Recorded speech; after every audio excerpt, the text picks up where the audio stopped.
প্রশ্ন ১, অপশান ৪, উত্তর ১। বুঝতে পেরেছেন তো? না স্যার, ঠিক বুঝতে পারলাম না স্যার, আপনি কি বলছেন? না, বলছি প্রশ্ন একটা ধরবো, অপশান ৪টা দেব। এই অপশানগুলোর মধ্যে সঠিক অপশানটা আপনাকে খুঁজে বাইর করতে হবে। এটাই আমাদের খেলা। ও, তাই বলুন স্যার। এবার বুঝতে পেরেছি স্যার, আপনি প্রশ্ন ধরুন। আচ্ছা ঠিক আছে, তাহলে প্রশ্ন যাচ্ছি, উত্তর দিন। দেয়াল আছে, ছাদও আছে, আছে অনেক দ্বার, ভেতরে প্রবেশ করে এমন সাধ্য কার? অপশনগুলো হচ্ছে ঘর, তাঁবু, মশারি, খাঁচা। কোন অপশানটা সঠিক বলুন? দেয়াল আছে, ছাদও আছে, আছে অনেক দ্বার, ভেতরে প্রবেশ করে এমন সাধ্য কার? মানে স্যার আপনি বলতে চাচ্ছেন ঘরটার দেয়াল আছে, ছাদও আছে, অনেক দরজাও আছে, কিন্তু প্রবেশ করা সম্ভব নয়, এই তো স্যার? জি জি, আপনি ঠিকই ধরেছেন, এটাই আমি ধাঁধাতে বলেছি। দেয়াল আছে, ছাদও আছে, আছে অনেক দ্বার, ভেতরে প্রবেশ করে এমন সাধ্য কার? ঘর, তাঁবু, মশারি, খাঁচা। এটা এটা মশারি হবে স্যার। ভেবে চিনতে বলছেন তো, এটা মশারি হবে। জি স্যার, আপনার প্রশ্ন অনুযায়ী এটা মশারি হবে স্যার, আমি ভেবে চিনতে বলছি স্যার। তাহলে আপনার উত্তরখানা একেবারেই সঠিক। তাহলে পরবর্তী প্রশ্নে যাচ্ছি।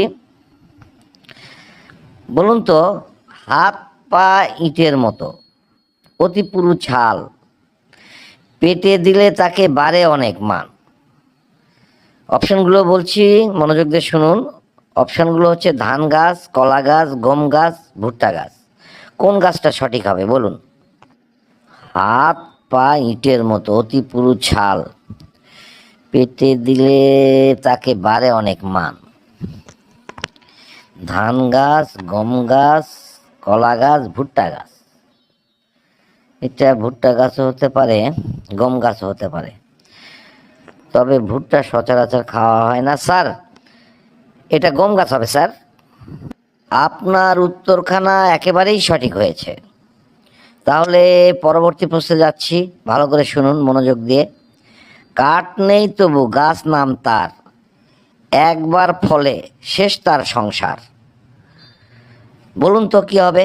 আমি অপশনগুলো বলছি, সুপারি গাছ, কলা গাছ, কাঁঠাল গাছ, বাঁশ। কোনটা সঠিক উত্তর বলুন? কাঠ নেই তবু গাছ নাম তার, একবার ফলে শেষ তার সংসার।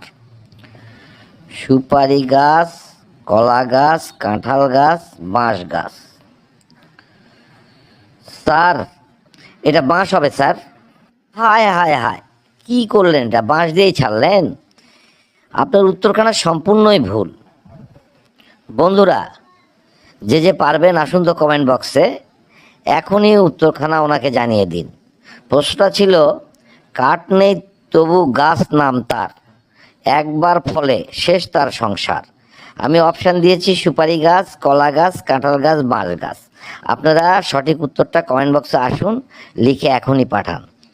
তাহলে ধন্যবাদ, এখানে ইতি। সবাই ভালো থাকুন, সুস্থ থাকুন, আল্লাহ হাফেজ।